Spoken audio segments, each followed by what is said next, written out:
মা তাড়াতাড়ি চাটা দিন। বলতে বলতে ডাইনিং টেবিলে চেয়ারে বসতে যেতেই পর্ণার চোখ পড়ে রান্নাঘরের দিকে। এ কি, রান্নাঘরের দরজা বন্ধ কেন? মা কোথায়? মা কি তাহলে এখনও ঘুম থেকে ওঠেনি? উফ, বললাম আজ আমরা তাড়াতাড়ি বেরোবো।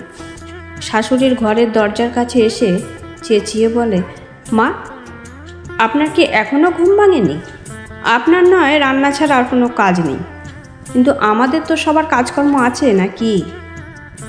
বড় বৌমার চিৎকারে ঘুম ভেঙে যায় রমলা দেবীর। ধরপড় করে উঠতে গিয়ে মাথাটা টলে যায়। কোনো মতে নিজেকে সামলে দরজা খুলে বাইরে আসেন। হ্যাঁ বৌমা, একটু ঘুমিয়ে পড়েছিলাম। সারা রাত মাথার যন্ত্রণায় ঘুমাতে পারিনি, তাই ভোরের দিকে একটু চোখটা লেগে গেছে। ঠিক আছে, আমি এক্ষুনি সামলে নিচ্ছি, একটু সময় দাও মা। চানটা করে এসেই যাচ্ছি এক্ষুনি। সুমন এই সময় সিঁড়ি দিয়ে নামতে নামতে বিরক্তির সুরে বলে, কটা বাজে দেখেছো মা? আমি পর্ণা 8টার মধ্যে বেরোবো। কালকেই তোমাকে বলেছিলাম টুবলুর স্কুলের গাড়ি আসবে 8:30, তবুও তুমি আজই দেরি করে উঠলে। পর্ণা বলে, পারবেন না সেটা তো কালই বলতে পারতেন, আমি না হয় একদিন কষ্ট করে সকাল সকাল উঠতাম। টুবলু বলে, বাবা কাল সকালে ঠাম্মা যে তোমাকে বলেছিল মাথা ব্যথার ওষুধটা আনতে, তুমি তো রাতেও আনতে ভুলে গেলে। পর্ণা চেঁচিয়ে ওঠে, টুবলু তোমাকে বলেছি না বড়দের কথার মধ্যে ঢুকবে না। যাও তুমি স্কুলের জন্য তৈরি হয়ে নাও। পর্ণা রান্নাঘর থেকে 2 কাপ চা আর 1 গ্লাস দুধ এনে ঠক করে টেবিলে রাখে। নাও খেয়ে নাও। সুমন চাটা খেয়ে বলে, পর্ণা এবার চলো, আমাদের দেরি হয়ে যাবে, বাইরে কিছু খেয়ে নেব। টুবলুকে ডেকে একটা 100 টাকার নোট হাতে ধরিয়ে দিয়ে বলে, সামনের কেক শপ থেকে কিছু টিফিন খেয়ে স্কুলের টিফিনটা নিয়ে যাও। রমলা দেবী কোনো মতে স্নান সেরে এসে ঠাকুরকে একটু জল বাতাসা দিয়েই টুবলুকে বলেন, হ্যাঁ রে দাদু ভাই, ওরা কি কিছু খেয়ে বেরিয়েছে নাকি খালি মুখেই বেরিয়েছে? ইস, আমার জন্য ওদের এত অসুবিধা হয়ে গেল, এই মাথা যন্ত্রণাটাই যত কাল। হ্যাঁ গো ঠাম্মি, মা বাবা চা খেয়েছে, আমি দুধ খেয়েছি, কিন্তু তোমার জন্য মনে হয় মা চা রাখেনি। তুমি আগে চা করে খাও, তারপর রান্না করো। ঠিক আছে খাবো, তা দাদু ভাই তুমি কি খাবে বলো তো, ঝট করে করে দিই। সেই সময় দরজা দিয়ে নীলুর আমাকে ঢুকতে দেখে টুবলু বলে, পিসি আমার সঙ্গে একটু সামনের দোকানটায় যাবে? বলে হাত ধরে বেরিয়ে যায়। কিছুক্ষণ পরে ফিরে আসে, ঠাম্মি আমি ম্যাগি নিয়ে এসেছি, তুমি বানাও, আমি এই খেয়েই স্কুলে যাব, আর তোমাদের জন্যও এনেছি, তোমরাও কিন্তু ম্যাগি খেও। আর এই নাও ঠাম্মি তোমার মাথা ব্যথার ওষুধ, আমি কাকুর কাছ থেকে বলে নিয়ে এসেছি। রমলা দেবী চোখে জল এসে যায়। মনে মনে ভাবেন, এই 12 বছর ছেলেটারও কত দায়িত্ববোধ। মাথায় হাত বুলিয়ে দিয়ে বলেন, মানুষের মতো মানুষ হও দাদু ভাই। মনে মনে ভাবেন, তার সমূহ তো একদিন এমনিই ছিল, সবই তার ভাগ্য। নীলুরমা বলে, বৌদি টুবলু বলল তুমি নাকি সারা রাত খুব কষ্ট পেয়েছো, তোমার ওষুধ ফুরিয়ে গেছে, তা আমাকে তো বলতে পারতে, আমি এনে দিতাম। আমার হাতে কি আর টাকা পয়সা থাকে রে? বৌদি এমন কথা বলো না গো, দাদাবাবুর ঋণ আমরা তো কোনো দিনই শোধ করতে পারবো না। সেদিন দাদাবাবু যদি টাকা না দিত তাহলে আমার নীলু কি আজ ওকালতি পাশ করতে পারতো? আর তোমার জন্য সামান্য এই ওষুধটুকু এনে দিতে পারবো না? বাসের হর্নের আওয়াজ আসতেই টুবলু বলে, ঠাম্মি আমি এলাম। এসো সোনা, দুগ্গা দুগ্গা। বেশ কয়েকদিন পর অফিস বেরোবার সময় পর্ণা বলে, মা আজকে বিকেলে কিছু বন্ধু বান্ধব আসবে, আপনি ঘরেই থাকবেন, ওদের সামনে বেরোবেন না যেন। দাদুভাই কোথায় থাকবে বৌমা? সুমন বলে, ও নিয়ে তুমি ভেবো না মা, টুবলুকে আগের বারের মতো পর্ণার ভাই স্কুল থেকে ও বাড়িতে নিয়ে যাবে, আর বিকেলে মিতু আর ওর বর আসবে। আমাদের খাবার ও সব বাইরে থেকেই আসবে, তুমি তোমার মতো কিছু বানিয়ে নিও। বিকেলে সুমন আর পর্ণা ফেরার আগেই মিতু ও তার বর রাজু আসে। রমলা দেবী বলেন, দিদিভাইকে আনলি না? ওকে কি করে আনবো, ও আছে শাশুড়ির কাছে, এইসব পার্টিতে বাচ্চারা অ্যালাউড নয়। রমলা দেবী শুনে কেঁপে ওঠেন, ভাবেন আবার সেই পার্টি, সেই চেঁচামেচি আওয়াজ, উফ আর ভালো লাগে না, বুক ধরপড় করে।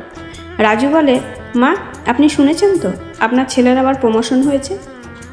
না বাবা, আমাকে বোধহয় বলার প্রয়োজন মনে হয়নি, তাই বলেনি।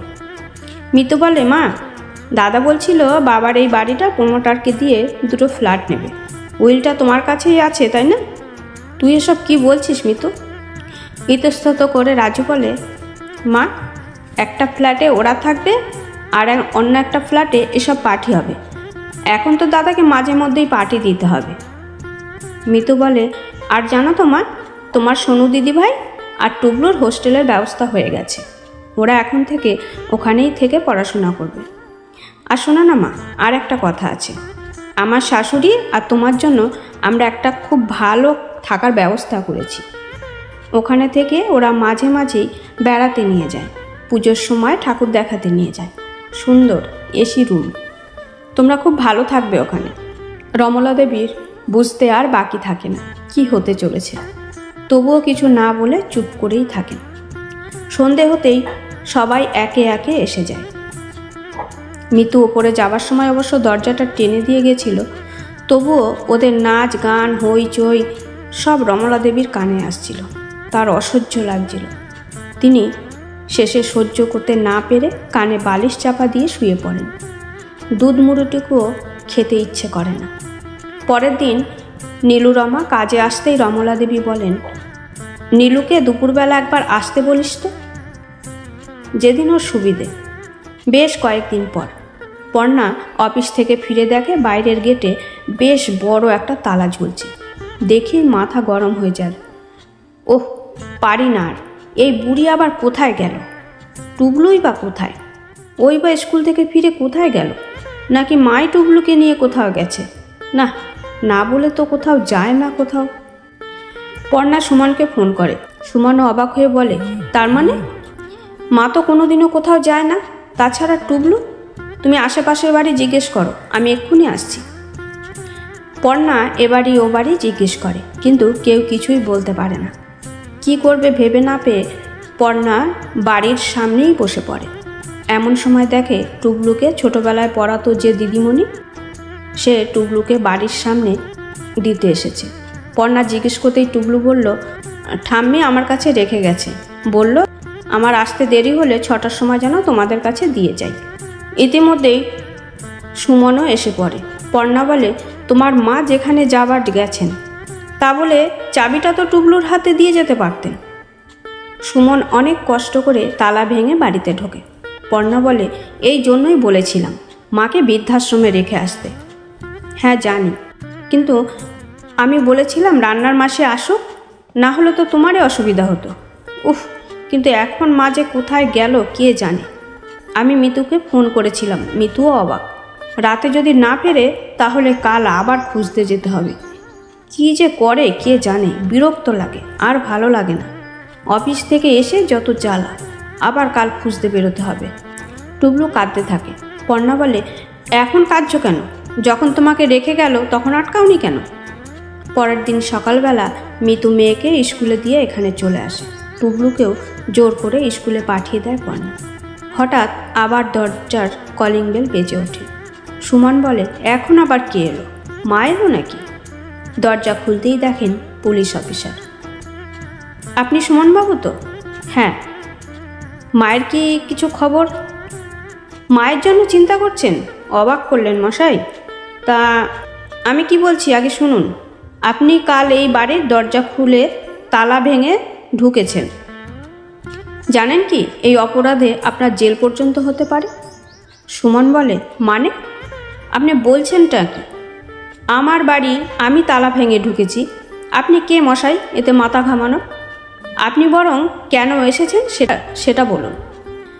আপনাকে তো বললাম আমার আসার কারণটা। উফ, আবার সেই তালা ভাঙার কথা বলছেন। পাড়ার সবাইকে জিজ্ঞেস করে দেখুন, এটা আমার বাবা সতীশ বসুর বাড়ি, আমি ওনার ছেলে। সুতরাং বাবার অবর্তমানে তো এটা আমারই বাড়ি হলো নাকি? আপনি ভুল জানেন সুমনবাবু। এই বাড়িটা শ্রীমতী রমলা বসু, আপনার নয়। ওনার স্বামী সতীশবাবু বাড়িটা ওনার স্ত্রীর নামে লিখে দিয়েছেন। আর গতকাল সকালে রমলা দেবী এই বাড়িটা একটি বৃদ্ধাশ্রমে দান করে দিয়েছেন। সুমন, পর্ণা, মিতু সবাই অবাক হয়ে গেল। সুমন বলে, কি? এটা হতে পারে না। অফিসার কোনো কথা না বলে গাড়ির দিকে এগিয়ে গিয়ে উকিলবাবুকে ডাকেন। আপনি এদিকে এসে ওনাকে কাগজপত্র দেখান তো। সুমন সব দেখে অবাক হয়ে যায়, বলে মায়ের নামে বাড়ি? মায়ের নামে যে বাড়িটা লিখে গেছে ভাবতেই পারিনি। ইস, দলিলটা একবারও পড়ার প্রয়োজন মনে করিনি, কিন্তু মা এটা আমাদের সাথে করতে পারল। উকিলবাবু বললেন, কেন নয় সুমনবাবু, আপনি তো ভাবতেই পারেননি এটা আপনার মায়ের বাড়ি হতে পারে, তাই ওনাকে আপনি বৃদ্ধাশ্রমে পাঠাবার ব্যবস্থা করছিলেন। আচ্ছা শুনুন, এখন আপনাকে 48 ঘন্টার সময় দেওয়া হলো, তার মধ্যেই আপনাকে বাড়িটা পুরো খালি করে দিতে হবে। মিতু বলে, কিন্তু তাহলে মা এখন কোথায়? আমরা কি মায়ের সাথে একবার দেখা করতে পারি? অফিসার জানান, না, আপনারা কেউ দেখা করতে পারবেন না, এবং সেটা ওনারই ইচ্ছাতে। আর মায়ের কথা চিন্তা করতে হবে না, ওনার দায়িত্ব এখন সেই বৃদ্ধাশ্রমে যেখানে উনি বাড়িটা দান করেছেন। আচ্ছা, এই নিন, এই কার্ডটা রাখুন। উনি জানিয়েছেন ওনার নাতি নাতনিরা ওনার সাথে দেখা করতে পারেন, অবশ্য 1 সপ্তাহ পরে। ও আচ্ছা, আর একটা কথা আছে, ভুলেই যাচ্ছিলাম।